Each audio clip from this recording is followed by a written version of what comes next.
Hi guys, Stephen here, back with another video. This video is going to be titled, Is GBU's Controlled Opposition? GBUs, for a lot of people who are, let's say, are politically leaning towards the right, when GBUs came along in 2021, I think a lot of people were probably thinking, nice, this could be good. Um, for years and years now, it's all the same old bullshit when it comes to BBC and it comes to ITV and it comes to Sky, and presenting this, idea as if they are impartial, but really, they're not. There's obviously a clear agenda there. Um, I mean, BBC probably is the worst case. It is state-run media. BBC, very much, nothing bad. What am I trying to say? With obviously with the lockdown, with all the fear mongering that went on there when COVID hit, um, everything when it came to the vaccine, talking about the vaccine, all the fear mongering when it came to there's going to be restrictions, more and more restrictions. So when GBUs came along, I think a lot of people were probably thinking to themselves, yes, hopefully another news channel here, and they can actually the be people out there, and they have this platform, and they're going to tell it like it is. And I suppose when GBUs came up, when it first started, and we're talking, this was June. This was 13th of June, 2021. I would say that by even at the very start, some eyebrows would have been raised. You had the chairman at the time was Andrew Neal, and Andrew Neal is obviously very much part of the establishment. He's very much a guy that's a puppet for Murdoch, Rupert Murdoch. Kind of flips and flops between kind of centre left to centre right, and has done this quite a lot. He's probably done it over the course of his whole probably career in broadcasting. But then you had Andrew Neal at one point saying that the people who didn't get the JAB, it was the whole term refuseniks, and that was the term that was used back in Soviet Union, in the Soviet Union, and that was that's what people would say about someone in the Soviet Union. Oh no, they can't go over to emigrate to, like, let's say, Israel.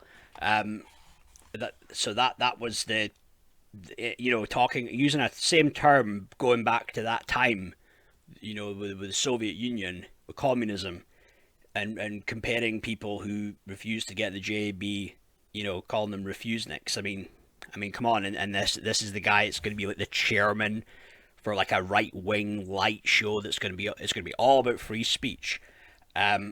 So that obviously, that alone, pretty damn sketchy.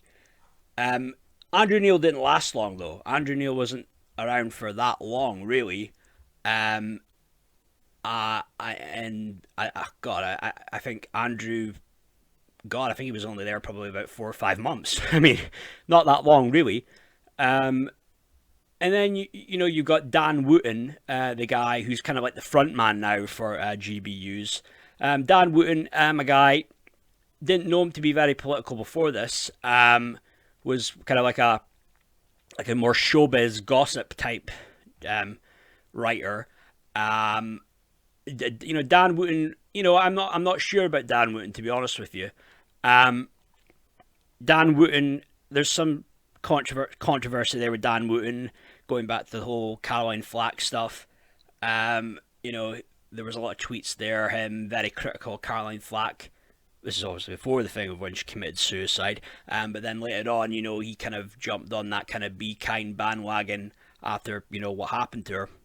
Obviously, terrible what happened, but with what she did with the lamp and her partner was her ex-partner at the time. I don't know, but there had to be something had to happen there. But obviously, the result to her ending her life. I mean, that was wrong, and obviously, heart condolences to the family and the friends of her. But I don't know about Dan Wooten, because Dan Wooten's kind of like he does kind of like trying to praise Boris, he's very much was defending Boris, all the stuff. Even when the whole jury was out with Boris and everybody wanted him gone last year, he was defending Boris Johnson. There wasn't many people defending Boris Johnson at that point.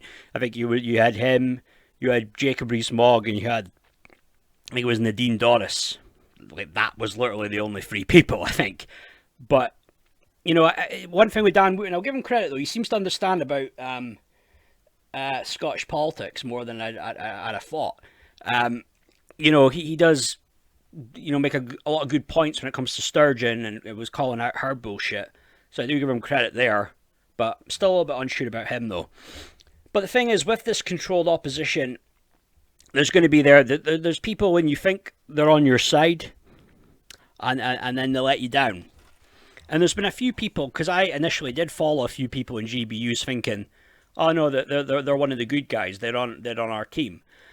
But certain people there though that are just, it is very questionable. Their background's very questionable, and I think when it comes to their views, and hey, we don't all have to share the exact same views, but there's certain questions there I have with some of the people on that, the presenters on that show. I'll name some of them. You have a guy by the name of Leo Kearse. I think I pronounced his surname right. Leo Kearse, 45-year-old comedian, Scottish. But just because he's Scottish doesn't mean I'm gonna give him a free pass here. I'm not. He initially I thought, you know what? He's like one of the good guys, because he's this guy.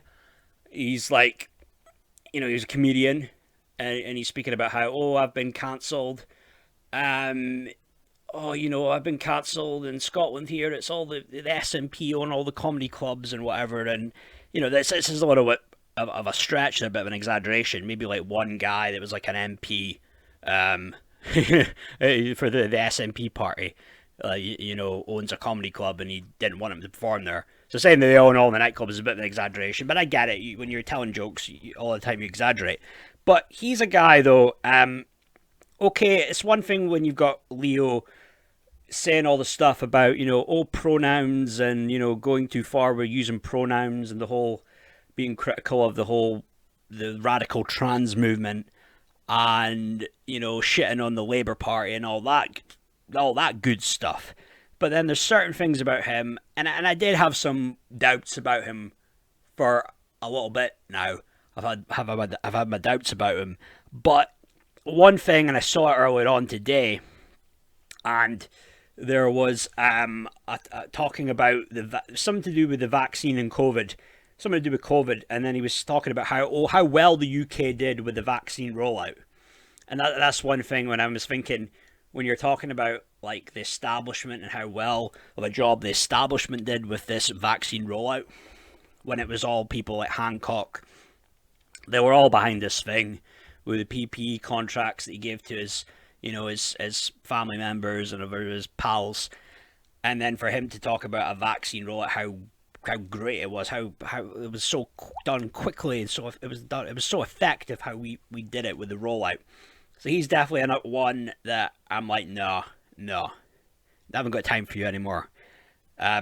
He's a guy, looking at his background, and there's not much you can find out about this guy.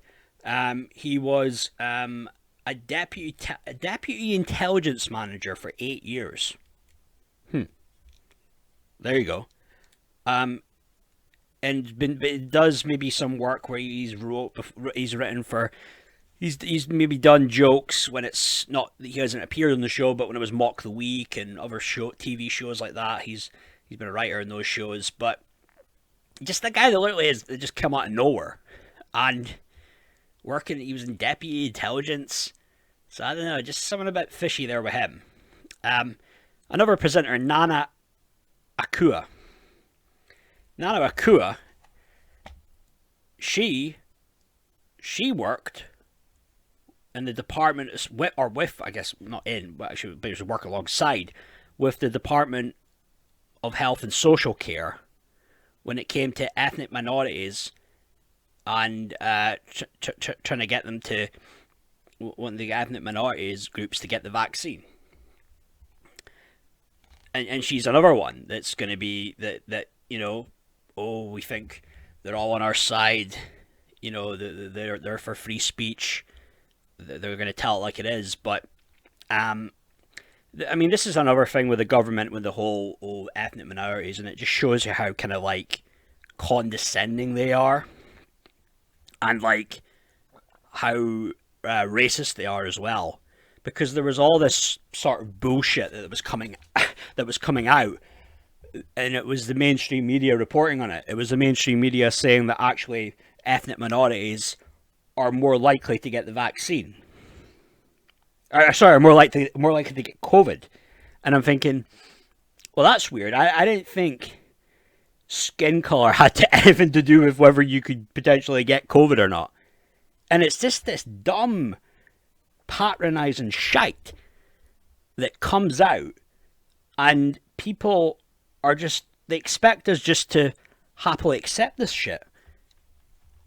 It's crazy. And this was the kind of things that came out initially. It's, ethnic minorities, black people, black. Let's just face it. It was people that they were saying black people could very well be at risk more than white people. They're the ones who are racist, but they're saying that people who are centre right are racist. They will always come at people in the centre right saying that you're racist. Might even claim we're Nazis, but it's ridiculous. I mean, and they've even done it before, saying, "Oh, people, well." People, it could be people with, special needs, or I guess people with, they're coming at people saying people with autism could more likely get COVID and all this stuff, I mean, it's just condescending shite. But then you've got this Nana Akua. She was working with this Department of Health and Social Care to help to try and get more people of ethnic minorities to take the vaccine. She was very much at, take the vaccine, take the JAB. And then you've even got more probably controlled opposition even in America when you had Ben Shapiro. Same thing, take the jab. He's been a guy for a while now. I do not have time for. I do not follow him on social media. But another one, again, she's one, no more time for now. Do not have time for her at all. Another person you to be very leery of is Tom Harwood. Tom Harwood started out on the show in 2021, political correspondent.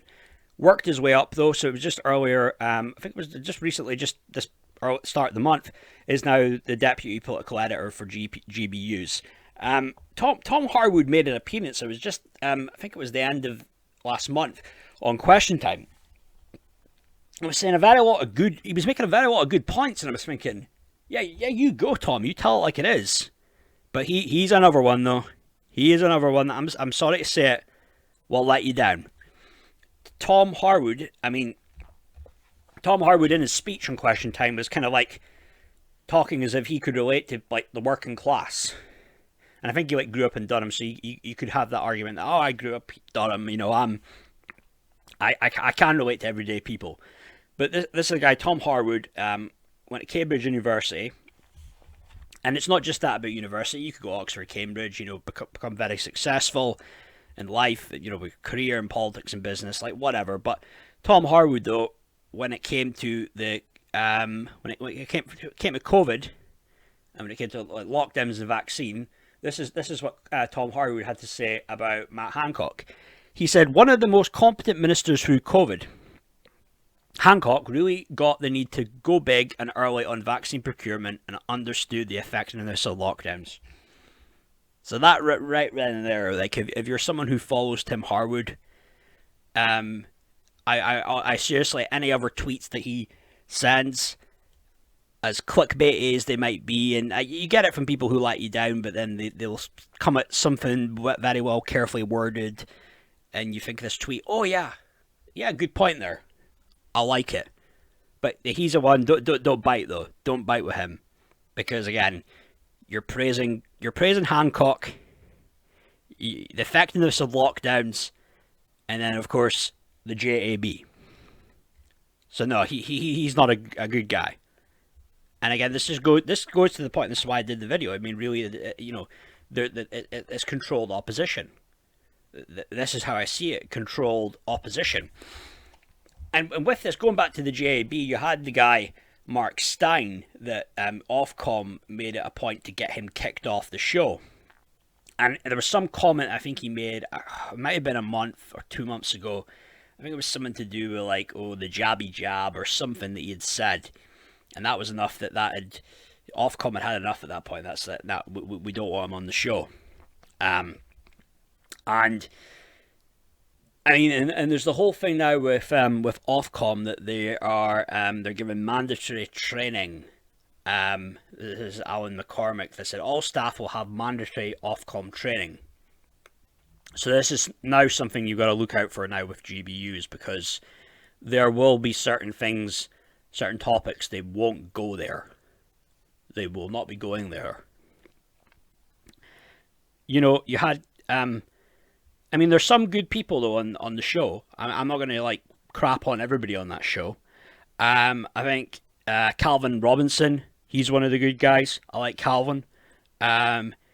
Calvin, last month I saw the show and he did kind of mention something to do with vaccine injured. He was quite careful how he worded it, but he's still mentioning that though, which is more than I don't think I've seen really anyone else mention that when it comes to the people getting injured from the JAB. And to me, he is one of the good guys. He's questioned stuff when it comes to Ukraine and Zelensky. I don't know if any of the other people have done that. The Guardian will try and make it out like he's an idiot with the kind of thing that they'll say like he's a tinfoil hat wearing conspiracy theory, something to do with like, oh, money laundering, the bankrupt crypto, FTX, whatever. They try and make it like it's just a total stupid accusation, but he's someone that's questioning the stuff with Zelensky in Ukraine, and no one else really was doing that. I think everyone kind of had, a lot of the presenters had that kind of I stand with Ukraine stance, and if they didn't have that stance, they just kept quiet on their real views on it. But I'm reading this article that the GBU's, it's from the Guardian. And talking about Calvin Robinson, the guy says, in November, the dog collar wearing former Tory council candidate. Like, wow. Like, what an ignorant fool. Dog collar wearing. He's a deacon, you fucking idiot. Good grief. You got no respect at all. Total twat. And this journalist is named is Tim Adams. Tin Adams writes, so go shout him down on Twitter because he deserves it. But then, I mean, Lawrence Fox, I would say he's all right. I've got some time for Lawrence. Sometimes he takes it a little bit too far with some of his views. He could probably think sometimes before he tweets certain things. They're trying to say Lawrence Fox, false claim, 58% of women in a Pfizer COVID vaccine trial had suffered miscarriages, unchallenged or whatever. I mean, again, I don't know the exact facts, but then there's questions obviously you've got to have with this JAB. Dr. Malone, they've tried to cancel him. Dr. Malone, that should probably tell you something, that they're trying to cancel him, a man of good character, but then they put that clown Fauci up on a pedestal. Malone, he actually liked one of my tweets. It was in regards to Andrew Bridgen, and I was saying Andrew Bridgen, well, he can be like he's probably the one guy that can't be paid off. And Bridgen has come out and said that they've been trying to pay him off. Just name your price. Just stop talking about it when it comes to the people that got injured from the JAB. And this is the thing. I mean, he's one guy, one MP with some courage. But then then they came for him. Then Hancock came for him and was all up in arms. He'd have fought like Bridgen was a mass murderer, the way Hancock was talking about all these dangerous conspiracy theories when he was, the backbenches in Parliament. And this is the thing. I mean, they all knew what they were doing. It was all they were coming for him. The whole fucking mob. That what we're gonna come for Bridgen. I'm sure in their little WhatsApp group they said, "Hey, it's coming tomorrow. We gotta cry wolf about this shit. We gotta cry wolf." And yeah, so they're just a bunch of what a bunch of knobs. They really are. But you know what? Some of the other good people on GBUs, though, there are some good people. And Nigel Farage, I give Nigel Farage credit. I think he's a good guy, does a good job. I watch some of the Talking Pints shows he does sometimes. And Nigel could maybe push a little bit more, ask quite more questions with the Ukraine thing, but he does ask some decent questions though on that.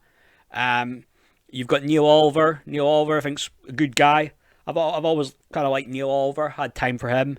He was a great TV presenter. The shows he does comes off real enthusiastic guy, good character, and spoke a lot about the lockdown, saying it was quote the biggest single mistake in world history. Can't really say I really disagree. Can't hugely disagree with that in regards to pandemic really, but he kind of tells it like it is. He's really good at when he does these speeches. I really call them monologues. I mean, there was one near when it was coming up to Christmas 2001 that was really good, and it was. I mean, he really does have a way with words, but yeah, Neal Oliver is one of the good guys though. A regular contributor, you have Lalani Dowding. She's somebody I follow on Twitter. Lalani tells it like it is. Lalani is someone that really does question everything. So she's not just going to just like, be critical of the trans movement, but then stay away from Ukraine. She's not like that. Lalani is somebody, I mean, she's tweeting me back one time. It was something to do with like the whole thing of the people when they were dying from COVID, but then the nurses didn't want people to come and see them. They thought it was for the greater good. And she was just saying what a disgrace that was. I tweeted back and I said, well, I mean, I wonder if these people even look in the mirror, and if they do they have any shame? Something along those lines. She came back to me and said, well, no, they're going to upload a video twerking for TikTok first. So she's cool though. I like her. I mean, one person that got shafted though was a comedian, Abby Roberts. She was somebody that got shafted from that show. She was on initially because she was talking about how she got cancelled because she agreed with J.K. Rowling and Lawrence Fox. J.K. Rowling, God, that's a story for another day with her, with the mob that's come for her. But, so, I mean, it's ridiculous with J.K. Rowling. It's basically, okay, so you like that Hogwarts Legacy game, then that means you're transphobic. I mean, the mob is like, God, nothing ceases to amaze me with the mob. I'll tell you that. But Abby Roberts, though, yeah, she was somebody that really got shafted. She's been calling out a lot of this stuff with the people. She's got this real funny video. You'll find online called the Great Wall of Cunts. It's quite a funny one. You got to watch that. And she's another one, tells it like it is, and doesn't kind of toe the line, so to speak.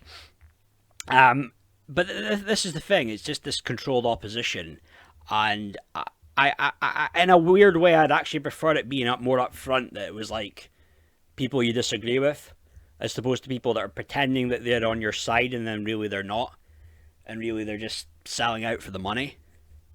Because that's the thing. I mean, there's so many things. Even with that guy Leo Curse, when it was the whole Ukraine thing, and they brought in Lembit Opik, and he was kind of like debating it and kind of coming at it from kind of like a bit of a pro-Russia stance. But I think it was just bring him in. Kearse will come in and rip him to shreds and maybe make fun of his appearance. That was probably the mindset. It was just, he'll just steamroll him. They're not really going to bring in people that will really kind of give them a run for their money verbally. Lembit Opik is probably just an easy target there. But I mean, there's a lot of things about when it comes to people you can trust in like the truth community, if that's what I'm going to call it, like truth community, whatever. the freedom fighter community. There's a lot of people. You wonder what are their real like intentions. What are their real motives? I even see it on Twitter when I look at certain people I follow, and I think I like a lot of stuff they tweet. Kind of they think along the same lines as me. I don't claim to be the smartest people. These people are probably much more well educated than I am, and they can word things and articulate things in a way I wish I could, and so I can appreciate it when I see that.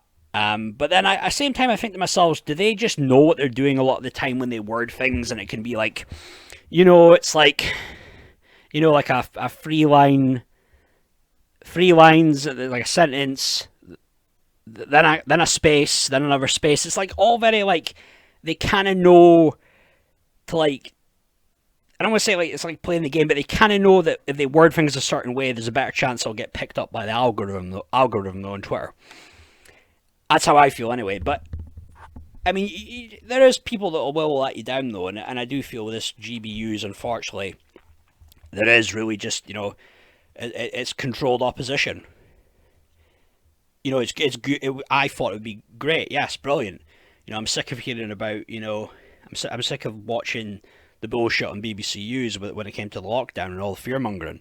I was sick of all that. I thought it would be. I don't want to say breath of fresh air because that sounds quite dramatic, but I thought there would be it would be a good change there. But I mean, this is the thing. I still have time for. I'll watch videos here and there of GBUs, and it's probably it'll be like the people I named, Calvin Robinson, Lawrence Fox, Nigel Farage, people like that. But there is certain people you do have to look out for, and I think probably Andrew Neal being the chairman at the start probably would have really. I mean, that just did seem rather questionable. Andrew Neal said something. The channel will be kind of more centrist, like MSNBC, and it's like, come on, like, MSNBC isn't centrist. I mean, there's some of the people they have on that show about saying that like people have this private idea, like this idea that it's just the family belongs to the family, but it's a wider community, and it was just all this kind of like anti-family rhetoric was what it was. And that's what really the left are about. They want to break down the family unit. But, so I don't buy this idea that they're centrist, MSNBC. But there are certain people to look out for, though, because, like I say, I think a lot of people on that show, the presenters, controlled opposition, will sell their principles and views for the money. And a lot of them do get paid pretty well. You're talking probably some presenters are getting paid about 100 grand a year. And maybe they've never truly been on our side. I don't know all these presenters because I don't watch the show all the time. I just really kind of watch clips here and there on YouTube because it's a bit too much to watch a whole hour and a half, 2 hours of these people talking. It can get a bit boring after a while. But then I suppose sometimes I feel, well, at least CNN, you know what you're getting with CNN up front. It can be some outlandish, just crazy theories that they have, and people in that show were trying to play Russia off, play America and Russia against each other. But there's just a lot of mad shit in the world right now. But in closing, I mean, is GBU's controlled opposition? Well, I would say yes, it is. I mean, if you can't allow people to speak freely, people have said plenty of offensive things on television that's probably been picked up in the mainstream media, but then you don't see Ofcom forcing them to get put off the air, and there's it's a lot of people there. Trust me, they just know the right things to say to come off like, oh, here, yeah, we're for free speech. Yeah, this is getting a little bit too much with all the gender pronouns and what have you. But do they really have principles? Do they really have a moral center? Are they simply just taking the money and they like the little bit of fame they have on this kind of on this program, on this TV channel, and that everybody can get, obviously, on Sky. But who knows? I mean, some people mean well and will push and get the most they can. And Calvin Robinson, I know he does try. Farage does try. Lawrence Fox does try. Lilani Dowding does try. But more can be done, though. More can be done to wake people up. And partly my mission now, I feel, to call out the fakes and the phonies and get them the hell out of the way. You know. But those are my thoughts, guys. I think I'm going to be doing some more videos on this stuff, because I want to be calling out more kind of the fakes and the phonies, and you watch out for this person. And not everybody might listen right away, but I think a lot of times, and I'm quite good. I've done this in the past, like with friends and that. I'm good at like kind of predicting things, and they don't fully listen at the start, but when it does happen, when the event when it does come true, they then do remember me saying that. It's like, oh yeah, you did say that, didn't you, Stephen? And these things can happen. Like certain people will kind of just get exposed